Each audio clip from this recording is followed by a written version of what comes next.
नमस् नमस्कार दोस्तों। आज हम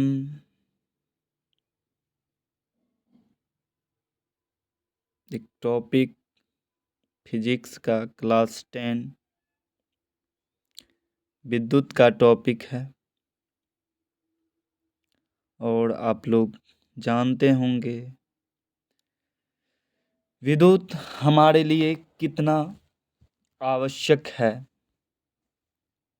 ये हम सबको पता है। विद्युत यानी इलेक्ट्रिसिटी,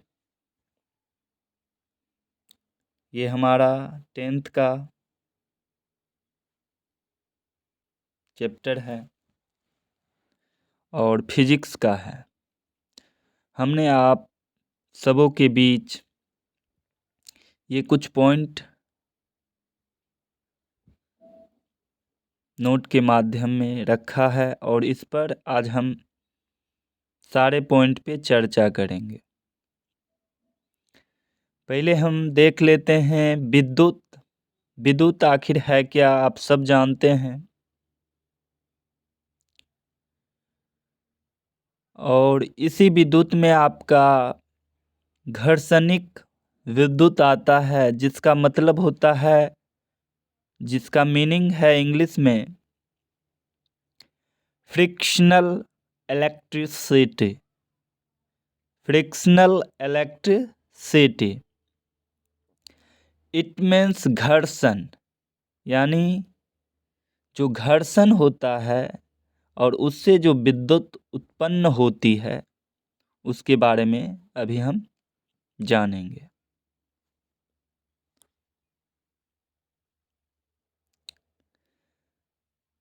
फ्रिक्शनल यानी घर्षणीय विद्युत है क्या, पहले ये हम जान लेते हैं। यानी रगड़ या घर्षण से उत्पन्न विद्युत को ही हम घर्षणिक विद्युत कहते हैं। अगर किसी चीज को रगड़न या घर्षण करते हैं, उस अवस्था में जो हमें विद्युत प्राप्त होता है, उसे हम घर्षणिक विद्युत कह सकते हैं। हम एक एक करके ये आपके सामने जो सारे टॉपिक दिए गए हैं, इस पर हम चर्चा करेंगे। और पहला जो पॉइंट था वो आपका विद्युत में घर्षणिक विद्युत हमने लिखा है और इसके बारे में ही हम बता रहे हैं। जो रगड़ या घर्षण, बार बार बता रहे हैं, आप लोग नोट भी कर सकते हैं या फिर पीडीएफ के माध्यम से आप हमसे संपर्क करके नोट भी ले सकते हैं। लेकिन अभी आप ध्यानपूर्वक मेरे इस टॉपिक पर जो जिक्र आपके बीच और हमारे बीच जो हो रहा है, इस पर आप प्रश्न भी उठा सकते हैं और कमेंट में लिख भी सकते हैं। तो हम घर्षणिक विद्युत के बारे में समझ चुके हैं, वो क्या होता है। रगड़ या घर्षण से उत्पन्न विद्युत को ही हम घर्षणिक विद्युत कहते हैं और इसका इंग्लिश में जो मीनिंग होता है वो आपका फ्रिक्शनल इलेक्ट्रिसिटी कहते हैं। नेक्स्ट आपका है विद्युत आवेश। जी हाँ, विद्युत आवेश ये क्या है और इसका मीनिंग क्या है। विद्युत आवेश, विद्युत आवेश यानी इलेक्ट्रिक चार्ज। विद्युत आवेश इट मीन्स इलेक्ट्रिक चार्ज।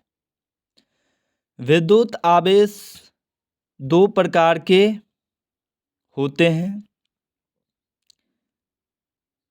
पहला आपका होता है धन आवेश, जो पॉजिटिव चार्ज कहा जाता है। धन आवेश यानी पॉजिटिव चार्ज। और धन आवेश कहते किसको हैं वो हम जान लेते हैं।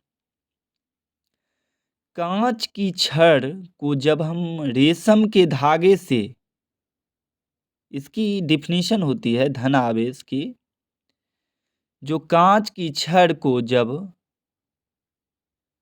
रेशम के धागे से रगड़ा जाता है तो इससे प्राप्त जो आवेश होती है उसे धन आवेश कहते हैं। यानी पॉजिटिव चार्ज आपका वो हो गया जो कांच की छड़ को जब रेशम के धागे से रगड़ते हैं तो उससे प्राप्त जो आवेश होता है वो आपका धन आवेश होता है। उसी में आपका है ऋण आवेश। आवेश दो प्रकार के होते हैं, धन आवेश आपने समझ चुका है, और ऋण आवेश क्या होता है, जो माइनस वाला होता है, निगेटिव। ये निगेटिव चार्ज है। और ये निगेटिव चार्ज क्या होता है, एवोनाइट की छड़ को ऊन के धागे से रगड़ा जाता है तो इस प्रकार प्राप्त आवेश को हम ऋण आवेश कह सकते हैं। यानी इसकी डिफिनीशन आप लिख सकते हैं, एवोनाइट की छड़ को ऊन के धागे से रगड़ा जाता है तो इस प्रकार प्राप्त आवेश को हम ऋण आवेश कहते हैं। और कांच की छड़ को जब रेशम की धागे से रगड़ा जाता है तो इसे धन आवेश कहते हैं। आपने अच्छी तरह समझ चुका होगा धन आवेश क्या है और ऋण आवेश क्या है। अब इस पर कुछ चर्चा कर लेते हैं। ये इलेक्ट्रॉन की कमी के कारण धन आवेश उत्पन्न होता है और इलेक्ट्रॉन की अधिकता से ऋण आवेश की उत्पत्ति होती है। यानी इलेक्ट्रॉन जो आपका है, इलेक्ट्रॉन, प्रोटॉन, न्यूट्रॉन आपने पढ़ा होगा या नहीं पढ़ा होगा तो आप जान लीजिए ये 3 अणु होते हैं और ये तीनों की बहुत अहम भूमिका विद्युत में होती है, लेकिन सबसे ज़्यादा भूमिका इलेक्ट्रॉनों की होती है। वो इलेक्ट्रॉन की कमी के कारण धन आवेश आपका उत्पन्न होता है और इलेक्ट्रॉनों की अधिकता से आपका ऋण आवेश उत्पन्न होता है। अब हम चर्चा करेंगे विद्युत स्थितिकता का आधारभूत नियम। अब ये क्या है, ये आपका है फंडामेंटल लॉ ऑफ इलेक्ट्रोस्टैटिक्स, यानी फंडामेंटल लॉ ऑफ इलेक्ट्रोस्टैटिक्स। ये समान आवेश एक दूसरे को प्रतिकर्षित करता है। इसमें समान आवेश एक दूसरे को प्रतिकर्षित होता है और इसमें असमान आवेश एक दूसरे को आकर्षित करता है। ये जो आपका फंडामेंटल लॉ है इसमें क्या होता है, समान जो आवेश होते हैं वो एक दूसरे को प्रतिकर्षित करता है और असमान आवेश एक दूसरे को आकर्षित करता है। अगर आपका असमान आवेश है तो वो आकर्षित करता है और समान आवेश है तो प्रतिकर्षित करता है। नेक्स्ट टॉपिक के पॉइंट में आपको लिखा दिख रहा होगा स्थैतिक विद्युत। ये स्थैतिक विद्युत है क्या? स्टैटिक इलेक्ट्रिसिटी हम इसे कह सकते हैं। इंग्लिश में इसे इलेक्ट्रिक स्टैटिक्स बिंदु कह सकते हैं। यानी जब विद्युत आवेश विराम की स्थिति में रहती है, यानी कहा जाए जब विद्युत आवेश आपका विराम की स्थिति में रहती है तो स्थैतिक विद्युत उसे हम कहते हैं। यानी विराम अवस्था में जो रहता है उसे स्थितिक विद्युत कहा जाता है। अब ये धारा विद्युत, नेक्स्ट पॉइंट आपका है धारा विद्युत। ये धारा विद्युत क्या है, इसका इंग्लिश मीनिंग आपका होगा, नोट करना चाहे तो सभी कर सकते हैं। धारा विद्युत आपका हो जाएगा करेंट इलेक्ट्रिसिटी, और ये जो इलेक्ट्रिसिटी है इसका डिफिनीशन हम देंगे, जब विद्युत आवेश गति में होता है तो इसे धारा विद्युत कहते हैं। यानी उसमें विराम की अवस्था होती है और धारा विद्युत में आपका क्या होता है, गति की अवस्था होती है। इसमें आपकी विद्युत क्या करती है, गति करती है, तो हम इसे कह सकते हैं धारा विद्युत। यानी इसका डिफिनीशन आप नोट करना चाहे तो कर सकते हैं, जब विद्युत आवेश गति में होता है तो इसे हम धारा विद्युत कहते हैं। नेक्स्ट आपका टॉपिक आ जाता है विद्युत धारा एवं आवेश। विद्युत धारा एवं आवेश ये क्या है? It's English meaning is electric current and charge. इसे हम इलेक्ट्रिक करंट एंड चार्ज भी कह सकते हैं। यानी इसमें क्या होता है, जब किसी चालक से विद्युत आवेश बहता है, फॉलो करता है, तो हम कह सकते हैं कि चालक में विद्युत धारा है। यानी जब किसी चालक से विद्युत आवेश बहता है या फॉलो करता है तो उसे हम कह सकते हैं कि चालक में विद्युत धारा है। दूसरे शब्दों में हम इसे ये भी कह सकते हैं, विद्युत आवेश के बहाव को विद्युत धारा कहते हैं। यानी दूसरे शब्दों में हम इसे कह सकते हैं, विद्युत आवेश के बहाव को विद्युत धारा कहते हैं। जी हाँ दोस्तों, विद्युत धारा को इकाई के समय में किसी विशेष क्षेत्र से विद्युत आवेशों की मात्रा के बहाव से व्यक्त किया जाता है। यानी विद्युत धारा जो है उसको इकाई समय में किसी विशेष क्षेत्र से विद्युत आवेशों के मात्रा के बहाव से व्यक्त किया जा सकता है। जी हाँ दोस्तों, इसे मात्रा के बहाव से भी व्यक्त किया जा सकता है। विद्युत धारा किसी चालक या तार से होकर बहता है। ये जो है आपका विद्युत धारा किसी चालक या तार से होकर बहता है। विद्युत धारा एक सदिश राशि भी कह सकते हैं। विद्युत धारा एक सदिश राशि भी कहा जा सकता है, यानी ये सदिश राशि है ही। नेक्स्ट आपका आता है पॉइंट में, विद्युत धारा तो आप समझ चुके हैं और उसके आवेश को भी आप जान चुके हैं। दूसरा टॉपिक आपका आ रहा है इलेक्ट्रॉनों का बहाव। ये क्या होता है? इलेक्ट्रॉनों का बहाव। अब इलेक्ट्रॉन का बहाव कैसे होता है इस चीज को भी हम जान लेते हैं। इलेक्ट्रॉन आप जान ही रहे हैं, फ्लोइंग या moving of electrons, it means इलेक्ट्रॉनों का बहाव। अब ये इलेक्ट्रॉनों का बहाव क्या होता है, पहले हम इस पर चर्चा कर लेते हैं। इलेक्ट्रॉन्स बैटरी के ऋणात्मक टर्मिनल पर ऋण आवेश के द्वारा, लिखना चाहे तो आप लोग लिख सकते हैं, इलेक्ट्रॉन बैटरी के ऋणात्मक टर्मिनल पर ऋण आवेश के द्वारा प्रतिकर्षित होते हैं तथा धन टर्मिनल पर धन आवेश पर आकर्षित होते हैं। इसमें हम पहले भी चर्चा कर चुके हैं। इसलिए इलेक्ट्रॉन्स ऋण टर्मिनल से धन टर्मिनल की ओर प्रवाहित होते हैं। जब ये इलेक्ट्रॉन्स धन टर्मिनल पर यानी धन टर्मिनल तक पहुंचते हैं तो एक रासायनिक प्रतिक्रिया से वे बैटरी के अंदर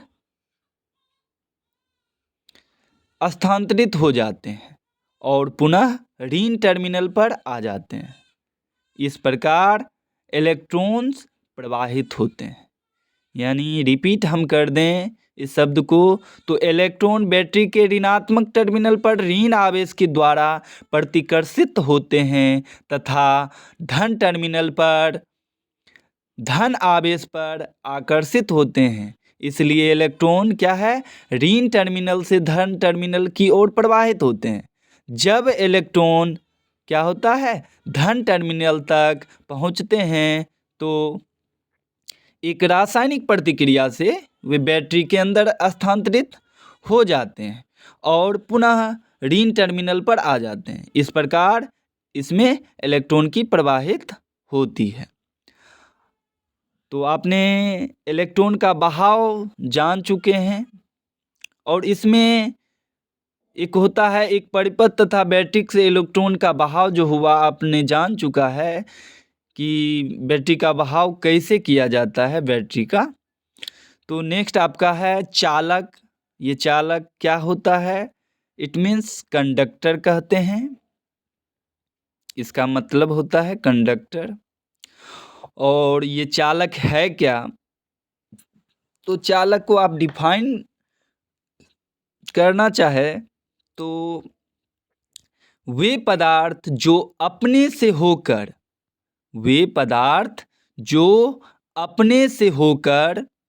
विद्युत आवेश को आसानी से प्रवाहित होने देता है। यानी विद्युत आवेश को अपने से होकर विद्युत आवेश को आसानी से प्रवाहित होने देता है, चालक कहलाते हैं। यानी वैसा पदार्थ जो अपने से होकर विद्युत आवेश को आसानी से प्रवाहित होने देते हैं उसे हम चालक कहते हैं। उदाहरण में आप ले सकते हैं, आपका हो गया तांबा, सिल्वर, एल्युमिनियम इत्यादि। तो अच्छे चालक धारा के प्रभाव, इसके पॉइंट को भी हम जान लेते हैं। अच्छे धारा के प्रभाव का कम प्रतिरोध करते हैं। यानी अच्छे चालक वो होते हैं जो धारा के प्रवाह का कम प्रतिरोध करते हैं और कुचालकों का धारा के प्रवाह की गति प्रतिरोधकता बहुत अधिक होती है। और इसी में आपका आ जाता है कुचालक जो इंसुलेटर कहा जाता है। यानी कुचालक आपका इंसुलेटर है, it's meaning, English meaning. And वे पदार्थ जो अपने से होकर विद्युत धारा को प्रवाहित नहीं होने देते हैं वे पदार्थ विद्युत के कुचालक कहलाते हैं। ये अपने से होकर प्रवाहित होने नहीं देता है, ऐसा पदार्थ क्या कहलाता है आपका, विद्युत कुचालक कहलाता है। उदाहरण में आप ले सकते हैं, रबर आपका हो गया, प्लास्टिक हो गया, एबोनाइट हो गया और कांच भी हो गया इत्यादि। नेक्स्ट पॉइंट आपका है चालकता। चालकता यानी कंडक्टिविटी। चालकता यानी कंडक्टिविटी। चालकता किसी चालक का वह गुण है जिससे यह अपने अंदर विद्युत आवेश को प्रवाहित होने देते हैं। चालकता क्या करता है, अपने अंदर विद्युत आवेश को प्रवाहित होने देता है। और नेक्स्ट आपका हो जाता है पॉइंट में अति चालकता। ये अति चालकता क्या है, अति चालकता किसी चालक में होने वाली वह परिघटना है जिसमें वह बहुत कम ताप पर बिल्कुल शून्य विद्युत प्रतिरोध करता है।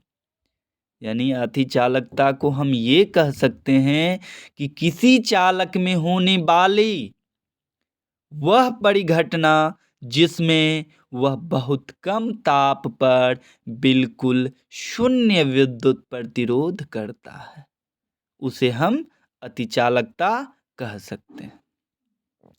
नेक्स्ट आता है आपका टॉपिक कूलम्ब का नियम यानी कूलम्ब्स लॉ।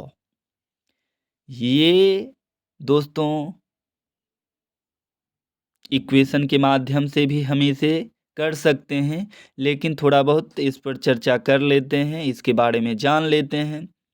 ये है, किसी चालक के दो बिंदुओं के बीच आवेशों पर लगने वाले आकर्षण या प्रतिकर्षण बल, यानी आवेशों के गुणनफल, यानी Q1 और Q2 से भी इसे मार्क कर सकते हैं, जिसे कह सकते हैं Q1 इंटू Q2 के माध्यम भी होता है। यानी Q1 Q2 के अनुक्रमानुपाती होते हैं और उनके बीच की जो दूरी होती है उसे R से भी हम संकेत कर सकते हैं। और दूरी के वर्ग का जो व्युत्क्रमानुपाती होते हैं वो गणितीय विधि से हम इसे हल करते हैं, और इसे तो अभी हम हल नहीं कर सकते हैं, जबकि हम इसका डिफाइन कुछ आपके बीच टॉपिक को शेयर कर रहे थे। इस माध्यम से कुछ टॉपिक हैं, इस पर कुछ जानकारी आप लोग को दे रहे हैं, और इसके बाद हम PDF के माध्यम से आपके बीच ये इक्वेशन के माध्यम को भी प्रदर्शित करेंगे। आप लोग चाहें तो इसके बारे में हम बताएंगे। ऐसे हम देख लेते हैं, जो इसका जो F इज इक्वल टू एक इक्वेशन होता है Q1 into Q2 by R square, जो K एक स्थिरांक होता है, परंतु K का मान जो होता है वो दो आवेशों के बीच उपस्थित माध्यम की प्रकृति पर निर्भर करता है। और K का जो निर्वात में आवेश होता है उसे हम नोट करना चाहे तो आप लोग कर सकते हैं। K का जो निर्वात में आवेश होता है वो 9 इंटू 10⁹ न्यूटन मीटर स्क्वायर पर कूलम्ब स्क्वायर होता है। और दूसरा पॉइंट आपका आता है विद्युत परिपथ। कूलम्ब के नियम में ही विद्युत परिपथ है, और विद्युत परिपथ है क्या उसे हम जान लेते हैं। किसी विद्युत धारा के सतत तथा बंद पथ को विद्युत परिपथ कहते हैं। यानी कोई भी विद्युत धारा आपका है उसमें सतत तथा बंद जो पथ होता है, मार्ग होता है, उसी को हम विद्युत परिपथ कहते हैं। नेक्स्ट आपका आ जाता है विद्युत का प्रवाह, यानी the flow of the electricity. आवेशों की रचना इलेक्ट्रॉन करते हैं। विद्युत धारा को धन आवेशों का प्रवाह माना गया है, तथा धन आवेश के प्रवाह की दिशा ही विद्युत धारा की दिशा माना गया है। यानी परिपाटी के अनुसार हम कह सकते हैं कि विद्युत परिपथ में इलेक्ट्रॉनों जो ऋण आवेश है, इसके प्रवाह दिशा के विपरीत दिशा को विद्युत धारा की दिशा में माना जाता है। यदि हम कह सकते हैं तो विद्युत परिपथ इलेक्ट्रॉनों या जो ऋण आवेश के प्रवाह की दिशा के विपरीत दिशा को हम क्या कह सकते हैं, विद्युत धारा की दिशा में मान सकते हैं। यदि किसी चालक की किसी भी अनुप्रस्थ को काट किया जाए, यानी उसके अनुप्रस्थ से समय t से हम उसको लिख सकते हैं, और आवेश को कैपिटल Q से प्रवाहित होता है, या फिर कैपिटल Q से भी हम उसे डिनोट कर सकते हैं। उस अनुप्रस्थ से प्रवाहित विद्युत धारा को हम इस प्रकार व्यक्त करते हैं कि I is equal to Q/T भी कह सकते हैं। लेकिन हम इलेक्ट्रॉन में जो समय आवेश जो तुल्य होता है वो लगभग आपका 6 इंटू 10⁻18 होता है। विद्युत आवेश का जो SI मात्रक आप लिखना चाहे तो लिख सकते हैं। C से हम कूलम्ब से उसे कर सकते हैं, यानी विद्युत आवेश का SI मात्रक जो होता है वो कूलम्ब होता है, और उसे हम C से डिनोट करते हैं। कूलम्ब है क्या, पहले ये भी आपको हम बता ही दें। विद्युत आवेश का ऐसा मात्रक जो है वो तो आप जान चुके हैं कि कूलम्ब होता है, जो लगभग 6 × 10⁻18 इलेक्ट्रॉनों में समाये आवेश के तुल्य होता है। और एक इलेक्ट्रॉन पर आवेश जो होता है वो -1.6 × 10⁻⁻19 कूलम्ब होता है। एक इलेक्ट्रॉन पर आवेश यानी हम कहें तो -1.6 × 10⁻⁻19 कूलम्ब होता है। और एक प्रोटॉन पर जो आवेश होता है वो आपका 1.6 × 10⁻⁻19 कूलम्ब होता है। इसमें -1.6 × 10⁻⁻19 होता है इलेक्ट्रॉन में, और प्रोटॉन में आपका पॉजिटिव में 1.6 × 10⁻⁻90 कूलम्ब होता है। अब हम चर्चा करेंगे आवेश संरक्षण का नियम। ये आपका आवेश संरक्षण का नियम है, law of conservation of charge. यानी आवेश संरक्षण का नियम, it's means law of conservation of charge. जी हाँ दोस्तों, विद्युत आवेश को ना तो उत्पन्न किया जा सकता है और ना ही विनाश किया जा सकता है। इस नियम के अंतर्गत हम ये ही जानेंगे, इस नियम का कहना है आवेश संरक्षण का जो नियम है यानी law of conservation of charge जो है, इसका मतलब यही है, इट्स मीन ये कि विद्युत आवेशों को ना तो उत्पन्न किया जा सकता है और ना ही विनाश किया जा सकता है। इसका सिर्फ एक पिंड से दूसरे पिंड तक स्थानांतरण किया जा सकता है। इसे हम ना विनाश कर सकते हैं और ना ही उत्पन्न कर सकते हैं। इसे हम सिर्फ एक पिंड से दूसरे पिंड यानी एक जगह से दूसरे जगह स्थानांतरण कर सकते हैं। और इसी में एक एम्पियर आपका नोट में आता है पॉइंट में, जो एम्पियर क्या होता है, तो ये आपका ये है जो यह विद्युत धारा का एसआई मात्रक है। एम्पियर आपका विद्युत धारा का एसआई मात्रक है, यानी विद्युत धारा के एसआई मात्रक को हम एम्पियर से डिनोट करते हैं। जब एक कूलम्ब आवेश को किसी चालक से 1 सेकेंड तक प्रवाहित किया जाता है तो इसे 1 एम्पियर धारा कहते हैं। यानी एम्पियर आपका हो गया, यह एक विद्युत धारा का ऐसा मात्रक है। अगर आपसे कोई पूछे एम्पियर क्या है तो आप बता सकते हैं जो यह विद्युत धारा का एसआई मात्रक है। और जब एक कूलम्ब आवेशों को किसी चालक से 1 सेकेंड तक प्रवाहित किया जाता है तो इसे 1 एम्पियर धारा कहते हैं। और हम ये भी कह सकते हैं 1 ampere is equal to 1 coulomb per second. यानी धारा की यह छोटी मात्रा को एम्पियर में मापा जाता है। धारा की जो छोटी मात्रा होती है यानी छोटी यूनिट होती है उसे हम एम्पियर से भी मापते हैं, एम्पियर से ही मापते हैं। यानी 1 ampere is equal to 10⁻³ ampere, यानी या मिली एम्पियर भी कह सकते हैं। 1 milliampere is equal to 10⁻³ ampere को हम मेजर कह सकते हैं।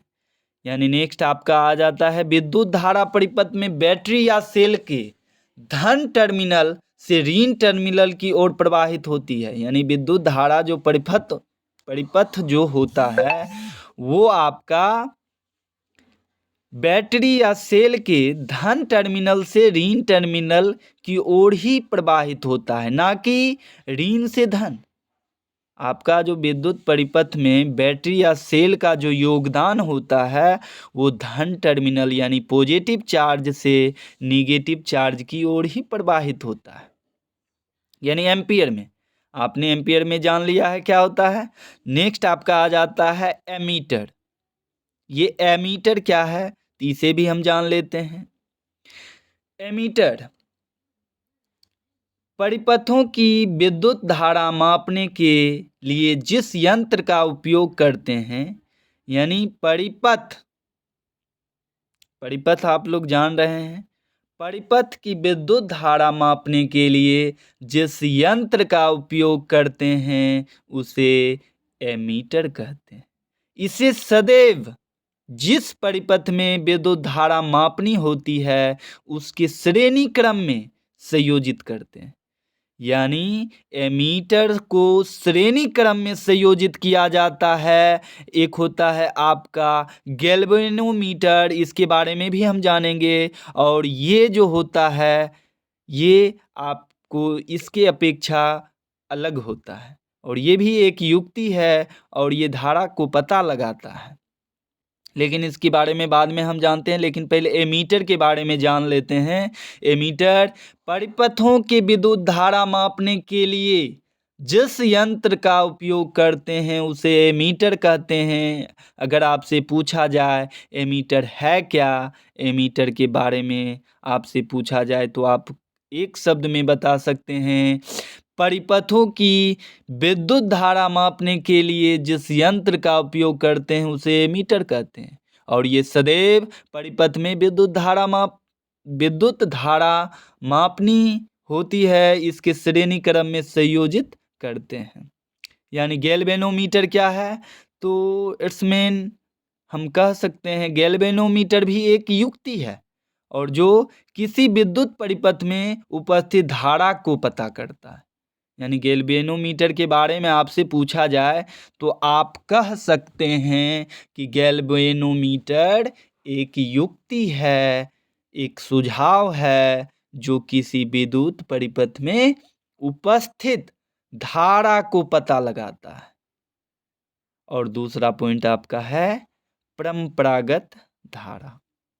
यानी परंपरागत धारा का मीनिंग इंग्लिश में होता है कन्वेंशनल करंट।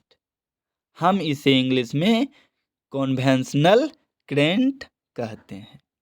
यानी परंपरागत रूप से धन आवेशों की गति की दिशा को धारा की दिशा माना जाता है। यानी परंपरागत रूप से जो धन आवेश की गति होती है उस गति की दिशा को धारा की दिशा हम मानते हैं। परंपरागत जो धारा की दिशा में प्रवाहित होने वाले इलेक्ट्रॉन की जो दिशा होती है वो विपरीत होता है।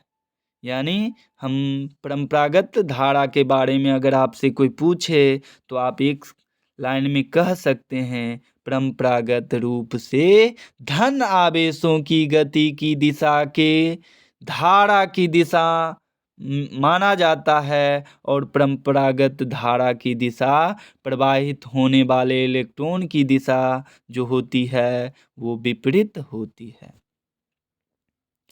दूसरे पॉइंट में आपका है विद्युत स्थितिक विभव, यानी इलेक्ट्रोस्टैटिक पोटेंशियल। यानी विद्युत स्थितिक विभव अनंत से किसी विद्युत क्षेत्र के किसी बिंदु तक एक कूलम्ब के इकाई धन आवेश को लाने के लिए किया गया जो कार्य होता है वो विद्युत स्थितिक विभव कहलाता है। यानी हम कह सकते हैं, इसकी परिभाषा जो दे सकते हैं वो इस तरह से भी दे सकते हैं कि विद्युत स्थितिक विभव अनंत से किसी विद्युत क्षेत्र के किसी बिंदु तक एक कूलम्ब के इकाई धन आवेशों को लाने में किए गए कार्य की मात्रा क्या है, विद्युत स्थितिक विभव है। और इसका एसआई मात्रक क्या है, तो वोल्ट है। विद्युत स्थितिक विभव का ऐसा मात्रक क्या है? तो वोल्ट है। ठीक है। नेक्स्ट आपका आता है विभवांतर। क्या आता है? विभवांतर। It's English meaning potential difference. Potential difference हम इसे कह सकते हैं इलेक्ट्रॉन्स तभी गति करते हैं जब किसी परिपथ या चालक के दोनों सिरों के बीच विद्युत दाब के अंतर हो। यानी जब हमें किसी विद्युत दाब में अंतर होता है तो विद्युत यानी जब किसी परिपथ या चालक के दोनों सिरों के बीच विद्युत दाब का अंतर होता है तो विद्युत दाब में इस अंतर को ही हम विभवांतर कहते हैं। यानी आप निगेटिव या पॉजिटिव के दाब पर जो भी अंतर प्राप्त करते हैं उसमें जो अंतर हमें मिलती है उसे हम विभवांतर कहते हैं। और इस विभवांतर को बैटरी या एक से अधिक सेलों को जोड़कर अथवा डायनेमो द्वारा उत्पन्न किया जाता है। ये विभवांतर जो आपका उत्पन्न होता है वो एक से अधिक सेल जो छोटी छोटी सेल होती है उसके डायनेमो द्वारा जो उत्पन्न होता है उसे जोड़कर जो हम उत्पन्न करते हैं उसे विभवांतर कहते हैं। या फिर किसी सेल के भीतर होने वाले रासायनिक अभिक्रिया सेल के टर्मिनलों के बीच जो विभवांतर उत्पन्न कर देती है, ऐसे यानी इस स्थिति में जो है विभवांतर जो टर्मिनल के बीच जो उत्पन्न होता है ऐसा उस समय भी होता है जब सेल से कोई विद्युत धारा नहीं ली जाती है। यानी इसे कह सकते हैं कि किसी सेल के भीतर होने वाली जो रासायनिक अभिक्रिया होता है जो सेल के टर्मिनल के बीच विभवांतर उत्पन्न करता है और इसमें जो जब सेल से कोई विद्युत धारा नहीं ली जाती है तो ये क्या होता है? विभवांतर का रूप देता है, यानी विभवांतर होता है। और नेक्स्ट आपका पॉइंट ये भी कह सकते हैं जो जब सेल किसी चालक परिपथ अवयव से संयोजित करते हैं तो विभवांतर उस चालक के आवेशों में गति ला देता है और क्या होता है? विभवांतर का जो कार्य है वो क्या होता है? गति लाने का होता है और विद्युत धारा उत्पन्न हो जाती है। और किसी विद्युत परिपथ में विद्युत धारा बनाए रखने के लिए सेल अपनी संचित रासायनिक ऊर्जा खर्च करता है। जो उसमें रहता है उचित मात्रा में उसमें ऊर्जा को खात्मा करता है या खपत करता है, उसका यूज करता है। नेक्स्ट आप ये भी कह सकते हैं potential difference between two point. यानी दो बिंदुओं के बीच की जो अंतर होती है, यानी किसी धारावाही विद्युत परिपथ को ले लेते हैं, दो बिंदुओं के बीच विद्युत विभवांतर को हम उस कार्य द्वारा परिभाषित करते हैं जो एकांक आवेश को एक बिंदु से दूसरे बिंदु तक लाने में किया जाता है, उसे भी हम विभवांतर में ला सकते हैं। दो बिंदुओं के बीच का जो विभवांतर होता है जिसे हम V से डिनोट करते हैं और विभवांतर बराबर होता है W/Q और कैपिटल में ही आप W लिखिएगा और बाय में जो Q होता है वो भी आपका कैपिटल ही होगा। यानी V = हम कह सकते हैं W/Q और W क्या है? तो किया गया कार्य है और Q क्या है? तो वो आपका आवेश है। और दो बिंदुओं के बीच का जो विभवांतर है उसे हम V से सूचित कर सकते हैं, यानी अथवा लिख सकते हैं V = W/Q, यानी W कैपिटल और Q भी कैपिटल और V भी कैपिटल। एक पॉइंट और हम जान लेते हैं, विद्युत विभवांतर का SI मात्रक वोल्ट है और जिसे इटली के जो भौतिक वैज्ञानिक जो थे, जिनका नाम था अलेसांद्रो वोल्टा करके पूरा नाम था, और अलेसांद्रो वोल्टा नामक जो वैज्ञानिक थे, उन्हीं के नाम से ये वोल्टा नाम यानी वोल्ट रखा गया और उन्हीं के नाम पर ये वोल्ट SI मात्रक में यूज किया जाता है। वोल्ट मीटर क्या होता है, अब हम इसके बारे में जान लेते हैं। वोल्ट मीटर एक यंत्र है जिससे किसी चालक के दो सिरों के बीच उत्पन्न विभवांतर को मापा जाता है। वोल्ट मीटर भी आपका एक यंत्र है, ये भी मेजरमेंट का ही एक यंत्र है, और इस मेजरमेंट के यंत्र में जिससे किसी चालक के दो सिरों के बीच जो उत्पन्न विभवांतर होता है उसका मेजर किया जाता है। यानी वोल्ट मीटर से हम किसी चालक के बीच यानी दो सिरों के बीच जो उत्पन्न विभवांतर होता है उसको हम मापते हैं। परिभाषा में आप इसका लिखना चाहे तो लिख सकते हैं, विभवांतर की माप एक यंत्र द्वारा किया जाता है जिसे हम वोल्ट मीटर कहते हैं। यानी विभवांतर का माप एक यंत्र द्वारा किया जाता है जिसे हम वोल्ट मीटर कहते हैं। अगर आपसे कोई पूछे वोल्ट मीटर किसे कहते हैं तो आप आसानी से बोल सकते हैं, विभवांतर का जो मेजर किया जाता है यानी माप किया जाता है उस यंत्र को ही हम क्या कहते हैं, वोल्ट मीटर कहते हैं। वोल्ट विभवांतर क्या है, वोल्ट मीटर में ही वोल्ट विभवांतर और आप वोल्ट का संयोजन भी पढ़ेंगे। वोल्ट मीटर में ही वोल्ट का विभवांतर और वोल्ट का संयोजन भी पढ़ेंगे। तो वोल्ट विभवांतर क्या है, इसका मतलब होता है 1 वोल्ट पोटेंशियल डिफरेंस। वोल्ट विभवांतर मीन्स 1 वोल्ट पोटेंशियल डिफरेंस। यदि किसी विद्युत धारावाही चालक के दो बिंदुओं के बीच कूलम्ब आवेश को एक दूसरे बिंदु तक ले जाने में 1 जूल कार्य किया जाता है तो उन दोनों बिंदुओं के बीच विभवांतर 1 वोल्ट होता है। यानी हम कह सकते हैं 1 volt is equal to 1 joule by 1 coulomb.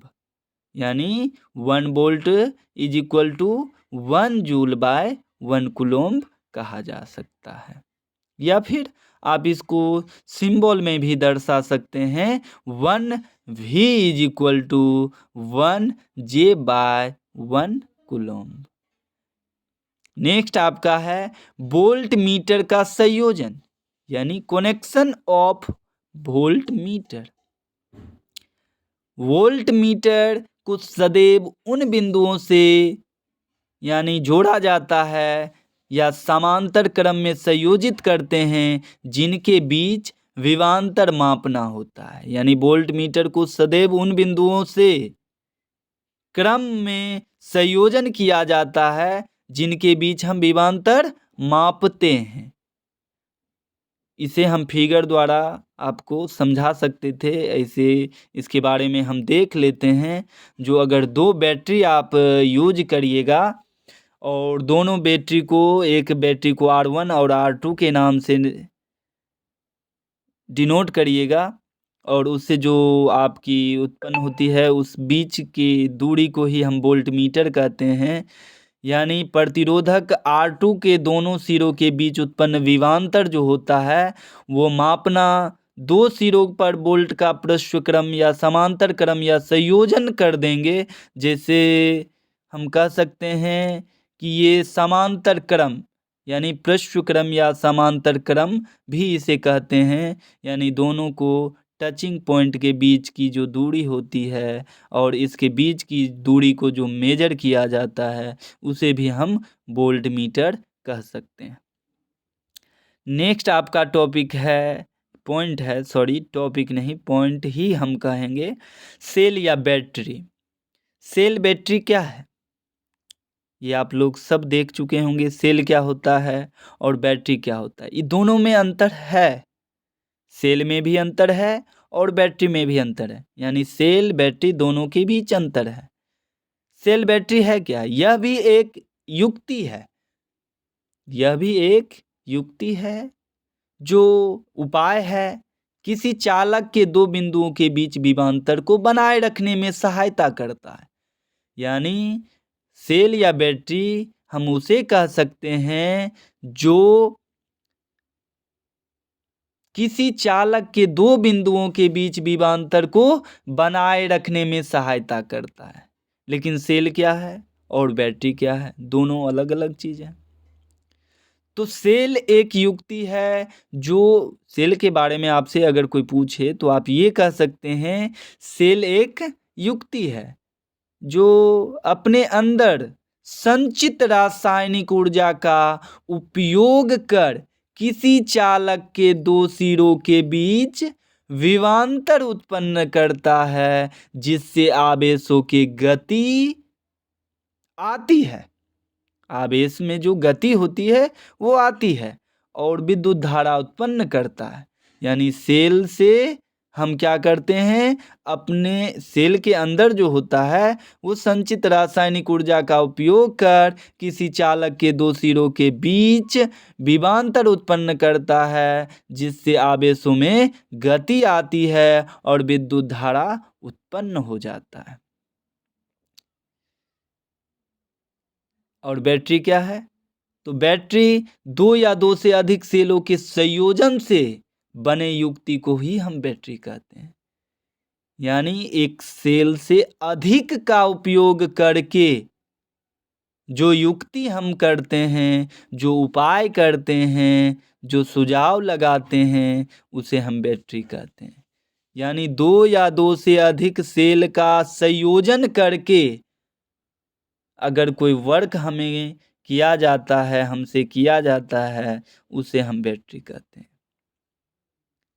आज के लिए इतना ही, और फिर हम अगले क्लास में इस टॉपिक की चर्चा करेंगे। धन्यवाद। थैंक